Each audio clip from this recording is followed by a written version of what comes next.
Before we just start using our intuition to guess which of these statistics are the most useful to sort by, what we might want to do is do some regression with the stat that I think is most important, which is wins. Your goal is to build a winning team, and if I sort my list by wins here, that may be a useful way to pick my players, to just go in who has the most wins. The problem with wins, though, is that there's only a small number of games that are played in the initial simulation, such that it's really not that reliable of a piece of data. This person here, even though they have 26 wins, may have just gotten on good teams a handful of times, even though it's randomized which team he or she will play on each game. They still might have just kind of got lucky a few times, and this player might actually be worse than one of these players down here. So though wins is very important, I don't know that it is single-handedly the most reliable stat to pick on. However, it might be interesting to see which things correlate with winning, what other stats correlate with winning, because there's a much bigger sample size with things like catches, where we have thousands of catches or thousands of throws, things like that. So the way that you do this is through multiple regression. You're going to go to the Data tab, and hopefully from the last video you have Data Analysis Tool Pack already installed. So you're going to click on that, and you're going to go to regression. So you'll scroll down, you go to regression. Your input Y range, this is the output, the result of your regression. So you're going to want to drag from E1, which is your wins, all the way down to E99. Oh, too far. And so it'll be E1, E99 with all those dollar signs. Your input range does not need to be a single column. So for example, I could choose to include touchdowns, short catch attempts, short catch percentage, long catch, and I could keep going and just throw all of these numbers in one big regression to see which of these inputs are going to affect things.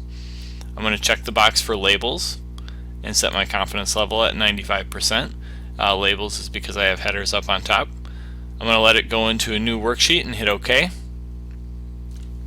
And when I do that, this is what I get. And I'm going to expand this out so I can read my labels here. The coefficient is the slope, with the exception of this very first one where the coefficient is your y-intercept. But otherwise, all of these are slopes, which means that for every one touchdown, I can expect that that will lead actually to negative 0.07 wins. For every one short catch, I can expect that will lead to 0.17 wins, and so forth.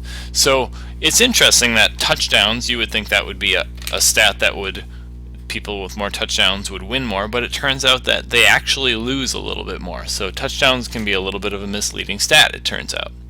So I'm looking for things that predict success one way or another.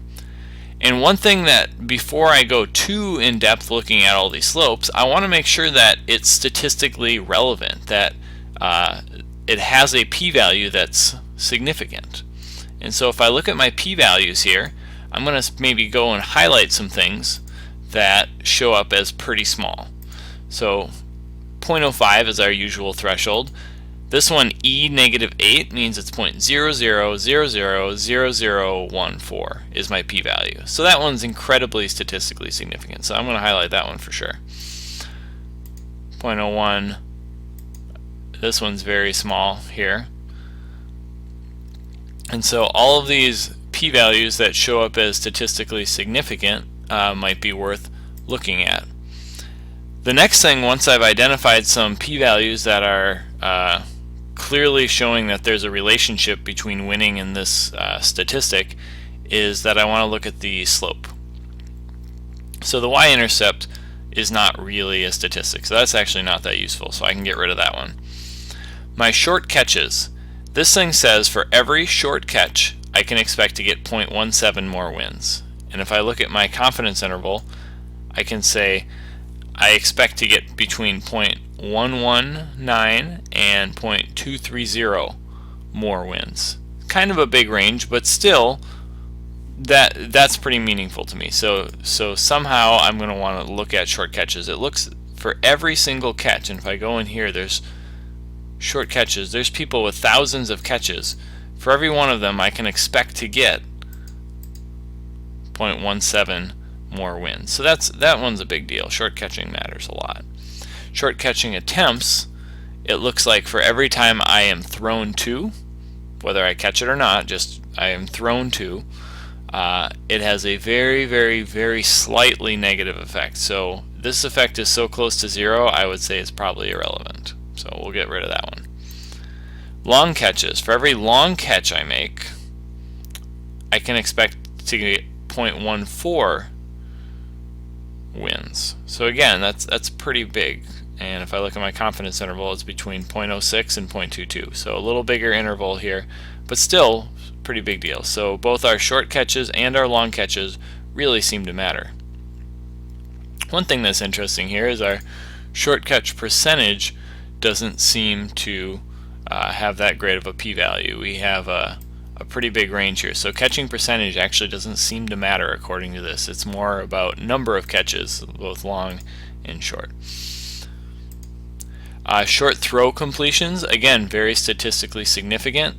It looks like for every short throw completion I make, I can expect to get 0.018 or about 0.019 wins. So not as significant or not as impactful as the catching, but still might be worth keeping an eye on. This one's interesting because it says for every time I try to make a short throw, that's actually going to hurt me by 0.179. So I can expect to lose more games the more I throw. If I complete them, it won't have as big of an effect. But if I just make a lot of throws, that really hurts me. So it seems like the more I throw, that's dangerous. Same thing with long throw attempts. It looks like the more I throw long, that hurts me. Defensively, there's some defensive stats. Short catches against. This means that the person that you are guarding made a catch. So if the person that you are guarding, if you're a bad defender essentially, and they make lots of catches against you, you can expect to lose 0.1856 times for every time that the person against you catches. So these defensive stats, you don't want to have high numbers here. That means that the other team is catching a lot. And same thing here with this one here, long catches. So it's interesting that it seems like catching seems to be, based on this analysis, the most impactful. Now, one thing that's interesting is that the results of this will change depending on what you put in as input values. If you don't have a short catch percentage here and you did the same exact thing, it is going to give you different results. If you were to add a new column, maybe say turnovers, and you were to calculate how many turnovers, how many times they dropped it, both short and long, and you added that in, it's going to change this analysis as well. So as you change this spreadsheet, or as you choose different values in the spreadsheet, it's going to give you different results, radically different results each time. One common analysis that you might do would be things like speed and height. A lot of people always assume speed and height matter a lot. So to test that, you would go to regression, data analysis regression. Your input is still your E, your wins, but your output, let's change that. I'm going to click that box right there to select height and speed. And let's see if those by themselves, I'll hit enter, have any impact, and everything else stays the same. And it looks like here we have a p-value of 0.84 and a p-value of 0.09. So speed almost matters, and it seems like every second you add to your 40-yard dash, that is going to increase your wins, which is interesting. It means that slower people seem to win more. And with your height, every inch taller you are, it seems to make you lose 0.02 more times. So it seems that both height and speed are actually working against you based on this analysis. It'd be interesting to throw this in with some other data to see how it performs, but according to this, height and speed might be highly overrated, and a lot of that probably has something to do with the way that matchups are formed in the program. It matches you up against people who have similar height and speed. So if you're very fast and very tall, you will be guarded by somebody who is very fast and very tall. So in effect, the height and speed really don't help you all that much. And that is a quick introduction to multiple regression. So have fun playing around with that. You're looking mainly at these coefficients and the p-values, or you could look at the lower and upper 95% confidence interval of the slope and then use that slope instead of just looking at the coefficient.